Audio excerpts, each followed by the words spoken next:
Olá, boa tarde a todos e todas. Esse é o nosso encontro Reflexões à Luz do Espiritismo. Agradecemos a você que está no Instagram, no YouTube, no Face, participando, trazendo aqui a sua vibração, a sua contribuição com pensamentos, considerações e algumas indagações. A gente vai interagindo aqui pelas redes sociais do nosso Movimento de Amor ao Próximo, MAP. E como sempre fazemos, nós trazemos uma temática interessante, importante para o nosso aprendizado. Hoje nós estaremos falando um pouquinho do legado do nosso querido Celso Martins. Você sabe quem foi Celso Martins? Desencarnou o ano passado, né? Com mais de 100 obras escritas, obras espíritas, em grande maioria obras espíritas. Esperantista também, trabalhou pelo movimento de Esperanto, dentro do contexto espírita e fora do contexto espírita. E só que para nós conversarmos a respeito do Celso Martins, nós trouxemos aqui um tarefeiro, né, do bem, que temos certeza que muitos se conhecem, já está na Rádio Rio de Janeiro há mais de 30 anos, trazendo essa missão belíssima de divulgar o Esperanto. Nós estamos falando do nosso querido Givanildo Ramos Costa. Falei certo, Givanildo? Com certeza, que prazer estar aqui no programa Reflexões à Luz do Espiritismo, né? E que alegria muito grande em saber que vocês fazem um trabalho maravilhoso e nesse momento, não exaltando, mas mostrando o trabalho de alguém que muito trabalhou e continua trabalhando no plano espiritual, que é o nosso querido Celso Martins. Celso Martins, muito bom. Mas, Ivanildo, antes da gente entrar mais especificamente sobre a questão do Celso, fala um pouquinho, 2 minutinhos, assim, sobre o seu trabalho na Rádio Rio de Janeiro, não é isso? Rádio de Janeiro? A Rádio Rio de Janeiro, ela se faz há muitos anos. Nós estamos lá desde os anos 80, numa iniciativa da nossa querida Gilca Fernandes. Gilca Fernandes, que naquele período era encarregada, isso está no outro lado da vida, né? Encarregada da programação espírita, da programação como todo, da rádio, a Rádio Espírita. E aí, conversando com ela, naquelas andanças para lá e para cá, ela altamente ativa, né? Dinâmica, né? Dinâmica. E aí a gente era também esperantista. E aí, quando eu soube disso, estou comentando com ela, Gilca, e o Esperantas? E é o Esperanto, eu esqueci de Esperanto. E foi graças a ela que eu terminei na Rádio Rio de Janeiro, e ela arranjou um espaço do Esperanto na Rádio Rio de Janeiro, e estamos por lá até hoje. Um trabalho já foi feito anteriormente pelo Ismael Gomes Braga, na hora João Pinto de Souza, hora espiritualista João Pinto de Souza, que fazia acho que 10 ou 20 anos antes, e a partir daquele período também, o Ismael Gomes Braga participou bastante também. Em consequência, hoje nós temos lá na Rádio Rio de Janeiro, embora que não oficializado, o departamento de Esperanto da Rádio Rio de Janeiro, onde visamos Evangelho, Espiritismo e Esperanto. Nossa, que bacana, muito bom. Então, Givanildo, o que a gente pode destacar assim do Celso? O Celso, ele costuma dizer que ele era um escrevinhador de livros, né? Ele usava essa expressão, né? O que você pode destacar assim um pouquinho da obra do Celso, no contexto espírita, movimento espírita? O que você pode destacar? Você teve a oportunidade também de ter muita interação com ele em vários momentos, né? O Celso foi uma das surpresas, na verdade, uma das pérolas que eu estabeleci na minha vida, né? O Celso é um amigão, que eu conheci numa atividade do movimento esperantista. Eu estava voltando para o Rio de Janeiro, e eu estava vindo do Congresso Internacional, e já conheci o Celso anteriormente, né? Mas eu nunca tinha tido um contato tão próximo. E um dia eu fui na casa dele, trazendo coisas do Congresso Internacional. Interessante isso. A Nelly que eu conheci, que prazer. Os meninos, a Silvana, o Celcido, o Celso Martins Filho.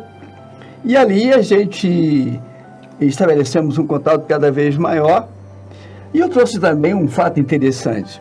No Congresso Internacional, eu fiquei encarregado dos alojamentos. Então, fui o último a sair do alojamento. Eu fui para o Congresso Internacional, lá em Brasília, e eu conhecia já o pessoal, e tinha estado lá há alguns anos, e voltei para o Rio.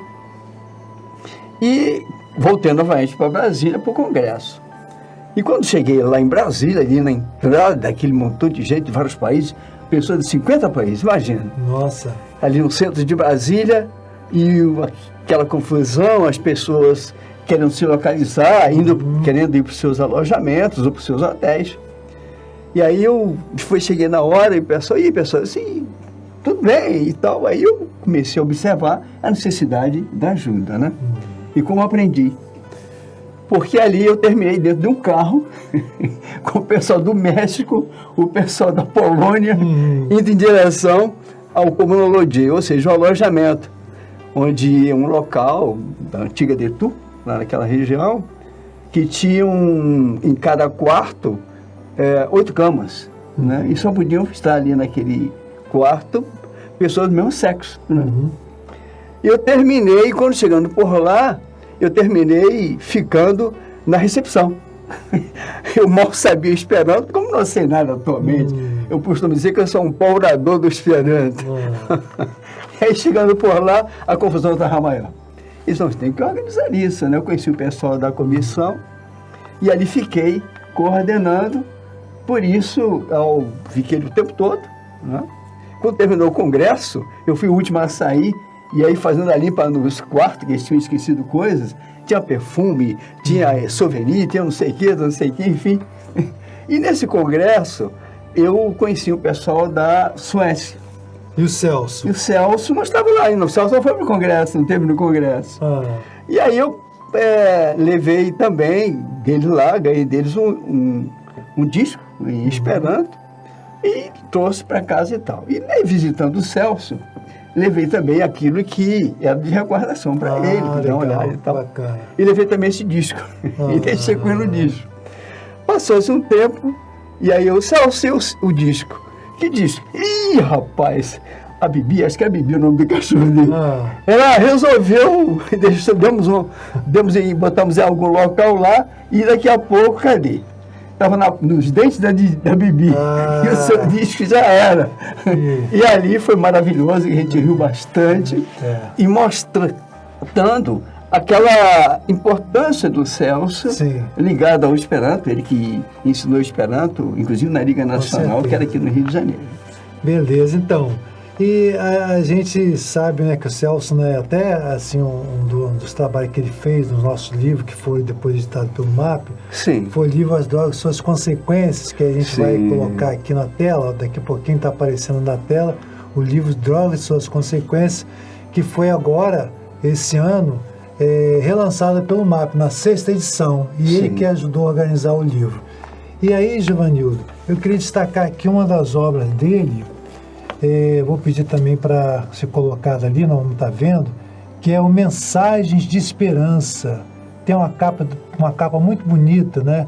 E ele diz assim, o comentário da editora a respeito dessa obra do Celso Martins, lembrando que ele escreveu, como eu disse aqui no início, mais de 100 obras.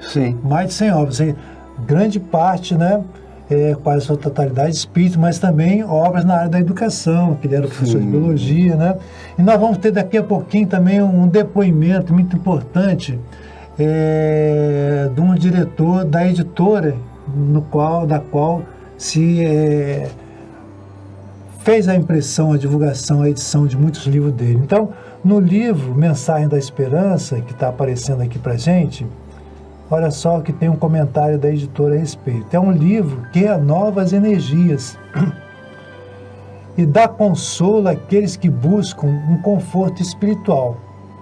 O professor Celso Martins, diz aqui a referência da obra, usa uma linguagem popular, clara, cheia de exemplos e faz citações de Kardec, a André Luiz e Emmanuel. Olha só, ele cita Kardec, André Luiz e Emmanuel, em capítulos em que abordam com leveza assuntos considerados dramáticos, tais como o temor da morte, a falácia do suicídio, a situação das crianças depois da morte. Olha que interessante, Vanildo. a importância disso, a situação das crianças depois da morte, que isso fica meio nebuloso, né? A eficácia do perdão, o poder da prece e as nossas lutas contra o desânimo. Ao todo, são 33 capítulos. Então, aqui a gente vê, Givanildo, a dimensão da análise do Celso Martins.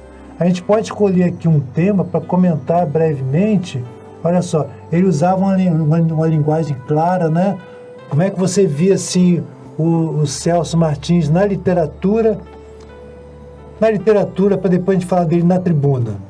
Como é que era, assim, o que você lembra, o que você destaca dele na literatura? Primeiro, esse livro, não sei se você sabe disso. Não sei. A primeira edição, que é de uma foto, de um postal, de um correspondente dele, esperantista. Você sabia disso? Não sabia, pois não. É. Não sabia. Estampado na primeira edição. Que lindo. E a capa é muito bonita, hein? Tá bonita, se não me engano, acho que é uma criança, eu não consigo lembrar agora. É a criança. Exatamente. Tem aqui no celular. Ele comentando comigo que realmente foi uma desses contatos que ele tinha com o esperantista. O Celso, para mim, a meu ver, não foi muito compreendido pelo próprio movimento espírita. Sim. Ele fez um trabalho maravilhoso. O Celso, ele, ao escrever, ele tinha essa capacidade de entrar no popular, de facilitar a compreensão das pessoas. Nos jornais espíritas, então, nossa, a quantidade de jornais, Givanildo, que ele escrevia... Jornais aqui não faltava para ele escrever. Mas muitas, assim, dezenas, né? Eu, inclusive, fui beneficiado por ele. Foi? Certa vez eu escrevi o Esperanto na evangelização. Olha que bacana. E aí, conversando com ele, sabe, dá esse artigo aqui, que eu vou pedir para a gente publicar lá no jornal que é pro lado de Cambé, uma cidade que tem lá pro lado de São Paulo. Não, São Paulo não, Paraná. E eles publicaram o artigo, né? Foi graças a ele, um artigo que a gente mostra a importância do Esperanto no ensino junto à criança. Junto à criança, importante. O Celso, nessa atividade dele, ele mostrou coisas que a gente não prestou muita atenção. Se você pegar esse mesmo livro, que inclusive não sei se esse livro vai ser um outro, em que a Doce Morada é um abrigo, né? Abrigo é uma casa de assistência, Santa Cruz. Isso, é um exemplo lá com o nosso irmão Carlos Neide, que é esperantista também. Isso. Fundador do Esperanto Grupo Pato e Rouro. Professor de matemática também. Exatamente. Hora da Paz, Hora Pacífica. E lá distribui as drogas e suas consequências. Aquele livro é maravilhoso.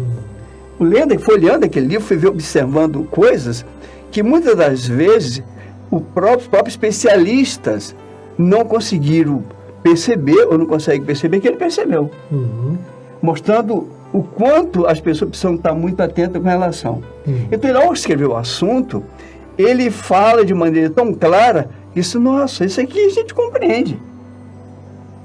Tem um outro livro dele, dentro de 100 e alguma coisa de livros. Muitos livros. Tem um que tem por título,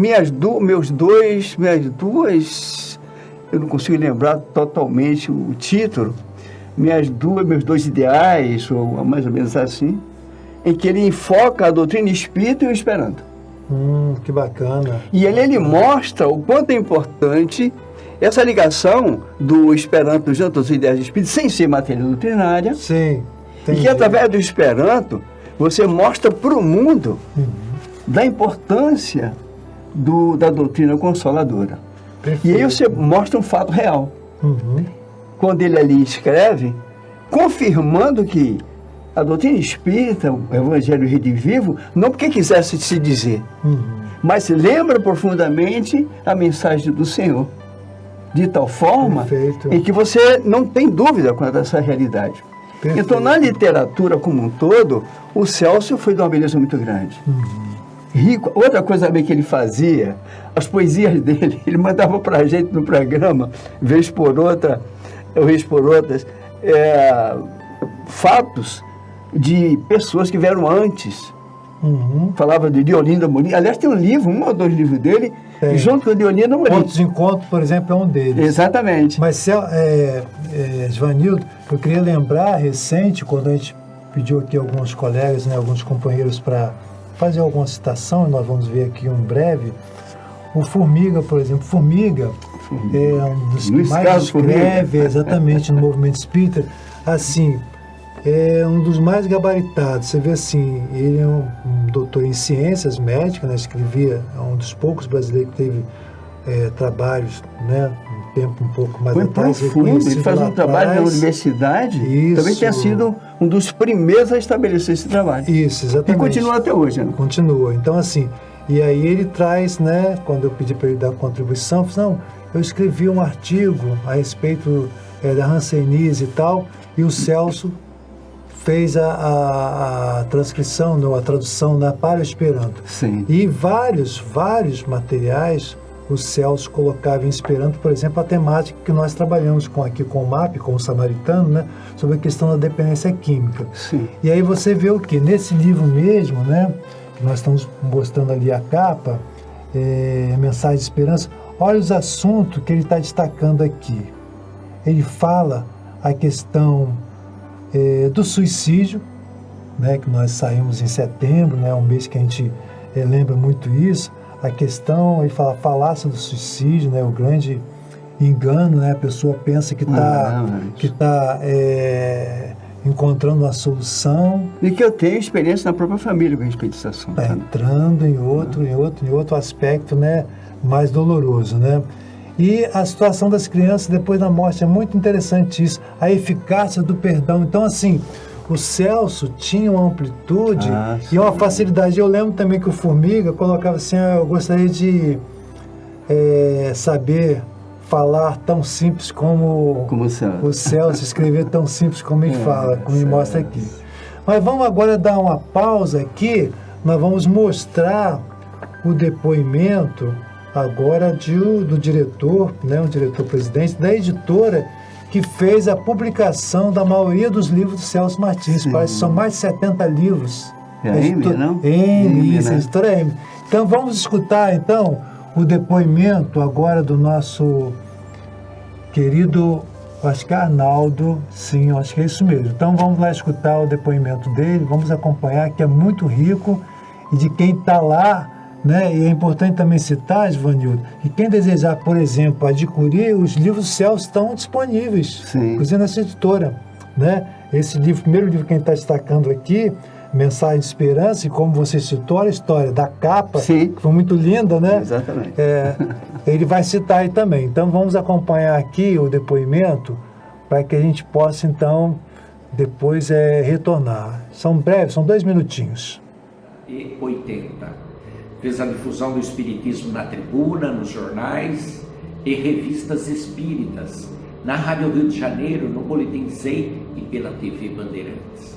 Foi casado com Nelly Tavares Martins e teve um casal de filhos, Celso e Silvana. Era esperantista desde 1956. Começou cedo, aos 14 anos, tendo se iniciado no estudo da língua transnacional com o professor Adail Cardoso Barbosa, de quem deu posteriormente a publicidade 2 livros póstumos espíritas de conto pela editora M. Publicou Celso Martins junto à editora M 39 livros e auxiliou na publicação de diversos autores conhecidos no Brasil todo, como Aureliano Alves Neto, Antônio Fernandes Rodrigues, João Duarte de Castro, Jaime Andrade e Deolindo Amorim. Desencarnou em 1º de agosto de 2021, perto de completar 79 anos no Rio de Janeiro.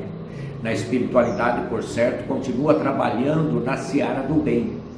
Então vimos aí o depoimento, né, nosso querido companheiro Arnaldo, em que ele faz o relato das obras do Celso Martins, né? Faz um histórico aí da vida profissional, faz um pouco da trajetória, porque a vida dele é tão ampla, né, que a gente não consegue falar de tudo num só momento. Mas aí nós temos agora, Givanildo, uma outra obra dele, né, muito interessante, que ele vai falar das diretrizes da Casa Espírita. Sim. Ele traz um livro, então você vê, ele fala aqui da esperança, fala a questão do suicídio, da eficácia do perdão, né, a situação das crianças depois da morte, o poder da prece nas nossas lutas contra o desânimo. E aí nós estamos falando que a gente pode fazer uma breve pausa, né? Como é que isso é atual? Nós estamos aí ainda com reflexo, né, do pós, né? Como diz muitos cientistas, a pandemia ainda não acabou, mas, por exemplo, o que fica ainda disso aí? Da depressão, do desânimo, do desencanto, porque muitas pessoas perderam tantos, né? E ele já citava essa questão aqui, o poder da prece e as nossas lutas contra o desânimo. Então, assim, essa obra traduz muito bem, nossa, o título, né? Mensagem de Esperança, é muito forte, é muito contundente. E aí depois ele vai falar exatamente dessa obra, que vai trazer o que? As diretrizes para o Centro Espírita. E como é que você vê, assim, agora já buscando um pouquinho, do Celso Martins na tribuna? Por exemplo, assim, ele tinha umas falas assim, bastante contundentes, bastante fundamentadas. Ele era professor de biologia, né? Nossa, era em 2 ou 3 escolas, né, particulares, como todo professor, né? Tinha que trabalhar em muitos lugares para se manter. E ele trazia o conhecimento dele, né? Fazia esse link. Como é que você via o Celso Martins aí na tribuna? Você falou um pouquinho dele quanto escrevinhador de livro, conforme ele mesmo falava carinhosamente, né? Meio jocosamente, mas muito humoradamente, mas é o escritor que deixou para a gente belas mensagens. Como é que você vê? Na verdade, o que a gente observa quantas vezes é que os companheiros nem sempre compreendem aquele que está ali falando. Sim. O Celso na tribuna, ele esclarecia, e como esclarecia? Se algumas vezes ele foi contundente aqui e acolá, não era contundência, na verdade. O que acontecia, na verdade, ele estava atentando ou chamando a atenção para algumas situações que acontecem no movimento. Sim. E que a gente deixa passar daqui a pouco, quando você vai procurar corrigir, já está instalado. Sim. Não estou falando com relação especificamente às bases doutrinárias. Sim, que ele era uma pessoa ligada àquele que codificou nosso querido Allan Kardec, ele tinha um conhecimento que é o pensamento vasto, vivo, né? de Jesus Cristo. Isso, exatamente. O que Allan Kardec codifica, mostra, é o pensamento vivo de Jesus Cristo, de Deus. E que muitas vezes as pessoas não compreendem. E ele, algumas vezes, viam certas coisas, ele, ao falar, o pessoal achava que ele estava sendo muito crítico, que ele estava sendo isso, que ele estava sendo aquilo. Não, na verdade, ele estava alertando. Estamos observando algumas coisas no movimento atualmente e que quantas vezes não prestamos atenção lá atrás. Que ele já colocava isso. Já né? chamava atenção. Colocava Se vê atualmente isso. com a pandemia, que, a meu ver, e acho que todo mundo, os espíritos então, foi uma providência divina, chamando a atenção o quanto nós temos que estar muito atentos com respeito a isso. E quantas das vezes, no próprio movimento espírita, ele não prestou muita atenção. Então, e aí criamos alguns embaraços aqui e acolá, de tal ordem, em que parece que a pandemia veio para punir a gente, não é isso, na verdade, né? É um olhar muito mais vasto, né? Mas eu lembro, então, do Celso, que teve em nossa casa várias vezes, discutindo a questão da dependência. Sua casa química, que é? Samaritano. Samaritano, que é a nossa querida amiga que já desencanou. Nilva, isso. Dona Nilva, que maravilha. Nossa, é a grande provedora, a grande inspiradora. Recebeu mensagens incríveis, na verdade. Né? E aí, assim, o Celso esteve lá várias vezes.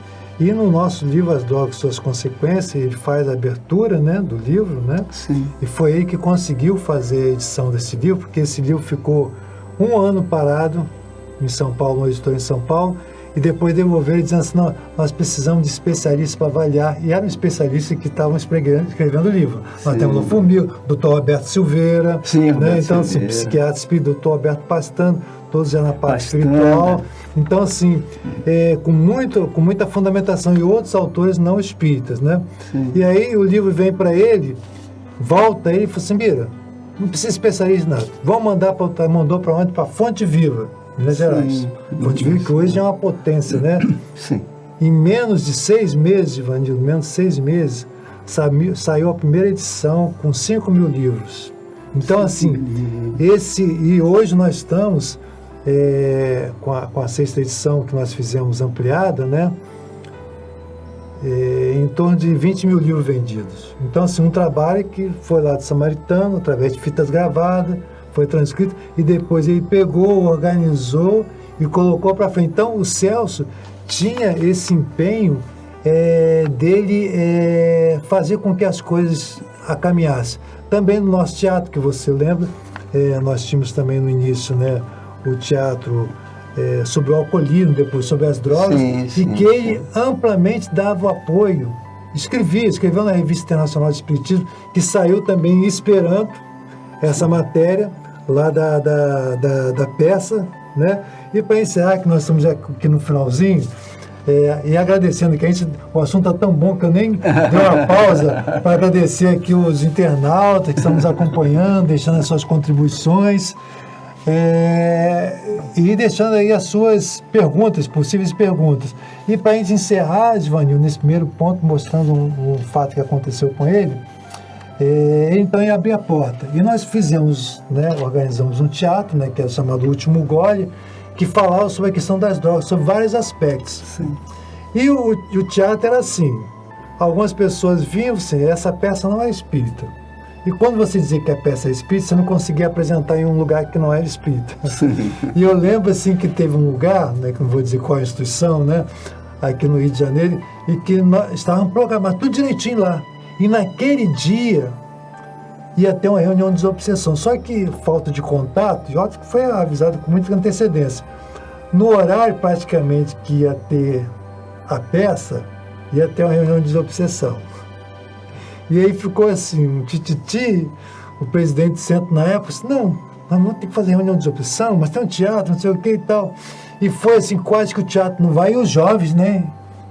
Desde cedo, como, Biro? Como? Não vai acontecer e tal. Aí a peça acontece.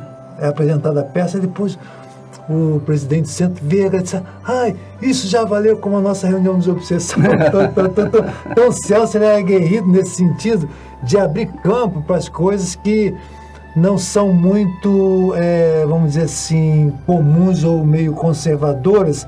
Ele era do tempo dele de mostrar os avanços, a modernidade de tudo, a criticidade em relação ao trabalho que o movimento trazia.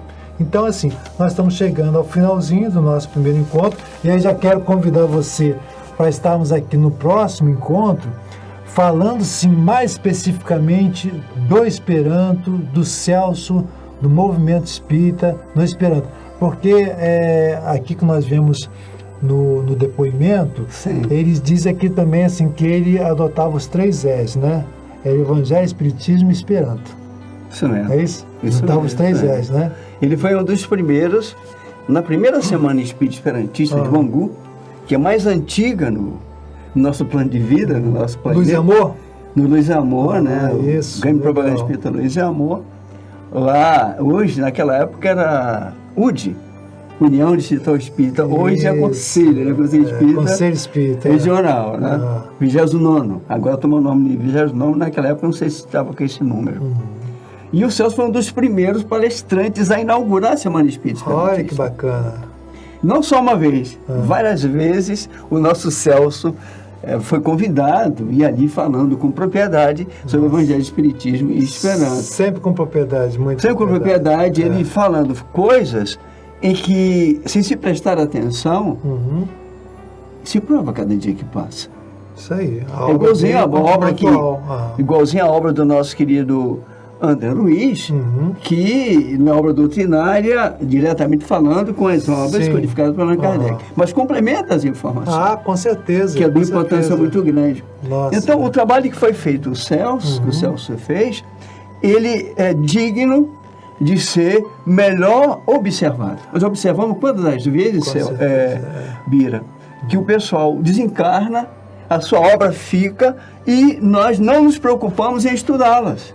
Importantíssimo. O que você está fazendo está chamando a atenção de um trabalho que foi feito com muitos companheiros do movimento espírita e que depois que a pessoa desencarna, desapareceu, não tem nada a ver. A obra tem que ficar.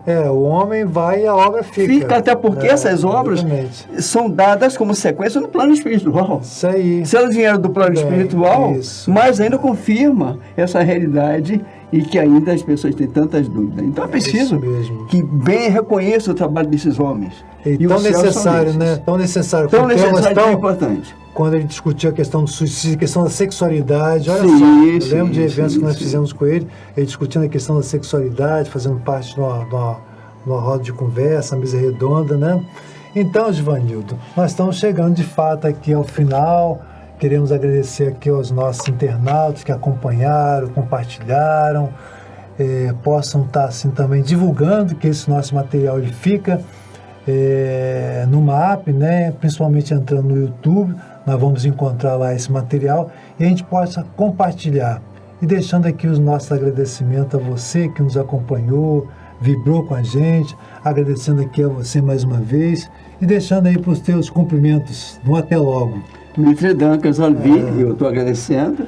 Me esperas que ela labora Iran Tower, que o trabalho continue. Isso aí. Dio Caiçu, Benuvim, Provia Labora. E Jesus te abençoe, como o pessoal do MAP, todo mundo, todos nós, por esse trabalho tão maravilhoso. Isso aí. Que assim seja. Paz e bem, paz e luz, paz, muita paz.